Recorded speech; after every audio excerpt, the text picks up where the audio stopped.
Forget the jokes about midlife crises and pinky rings. This is the C7 Corvette, the 7th generation, and more than ever, it drives that one stereotype home. This is a lot of bang for your buck.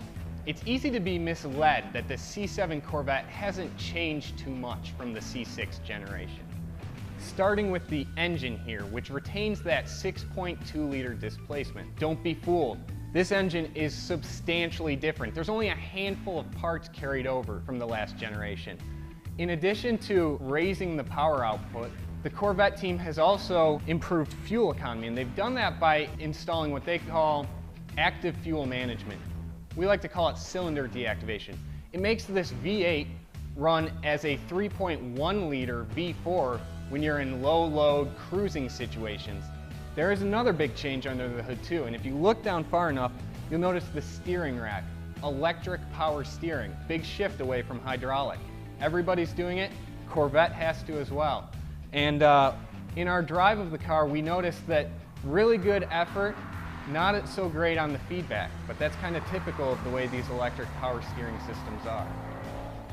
The Corvette has a rich racing heritage, and one of the lessons learned from the C6R was the advantages of canting the radiator forward rather than backwards. And because of that, air now exits through the top of the hood rather than under the car. So you notice this very prominent ductwork here when you open the hood, and this vent that it seals up to on the hood. Now, one of the difficulties here is how do you manage moisture during rain or snowfall? Of course, they've accounted for that, and you have drain systems down in this ductwork to kind of clear the system out and deal with any weather. So that's how you keep the engine cool when you're calling on all 460 horsepower. Now let's put the car up on the lift and take a look underneath, where there's some even more significant changes. So perhaps the single biggest change for C7 is the shift from a steel chassis to an aluminum chassis. You can catch glimpses of it under the body. It's hard to find a big exposed section of frame rail, but right here, this black painted piece, this is part of the aluminum structure.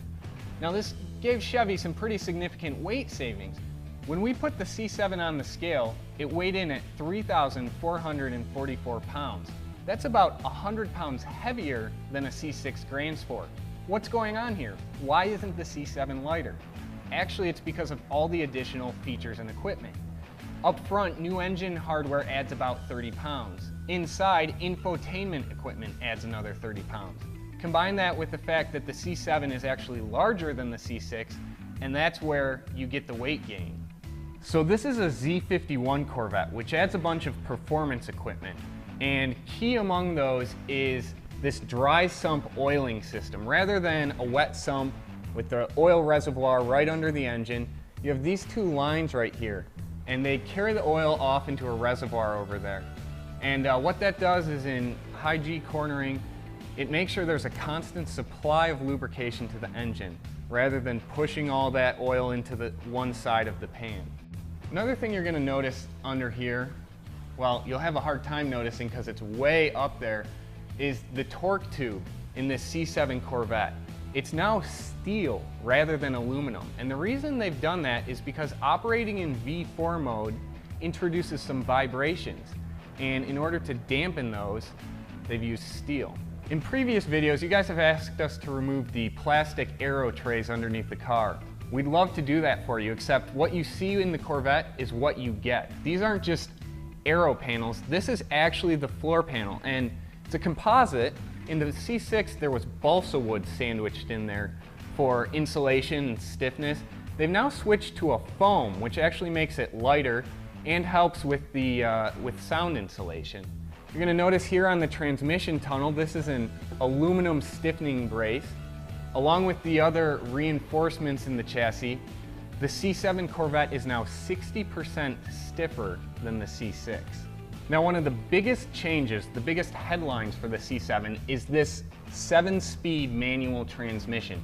It's made by Tremec still, and to get that 7th gear in there, they added a couple inches and about 8 pounds or so to the weight of the transmission. The Z51 package also adds transmission and differential oil coolers. You'll see those right back here if you follow the lines to either side. Those are mounted in the rear fenders. Now if you look at the car when it's sitting on the ground, you'll notice vents on either fender. Those vents take air, feed it through the fender and out the rear fascia. And in between that area, there's a cooler for both the differential and the transmission. Now, key to fade-free braking performance is keeping the brakes cool when you're repeatedly hammering on them on a track. So you'll notice brake ducts here and an additional scoop behind the wheel that actually feeds air directly at the rotors to keep them cool. Now right here we have the traditional Corvette transverse composite spring. People love to rag on the Corvette saying it has leaf springs just like a pickup truck. But if you've ever looked under a pickup truck, you can tell this does not look like the underside of a pickup. This is one single piece rather than multiple leaves, and it's composite rather than metal. And the advantage here is packaging, center of gravity, lightweight, and it's worked well for Corvette for many years, and it continues on in the 7th generation. Directly above that spring is the new eLSD. That comes with the Z51 package. That's an electronically controlled limited slip differential. Improves stability in cornering, and then as you power out, begins to lock up again to put the power to the ground. Another option independent of the Z51 package are these MR dampers. They have magnetic fluid inside of them. And by changing the magnetic field, you can change how viscous that fluid is, effectively changing the damping rate. And it really goes a long ways to making the Corvette ride smoothly on beat up roads and yet really control body motion when you're hammering it on a track. The dual mode exhaust has become a signature on the Corvette. It just makes this car sound so mean.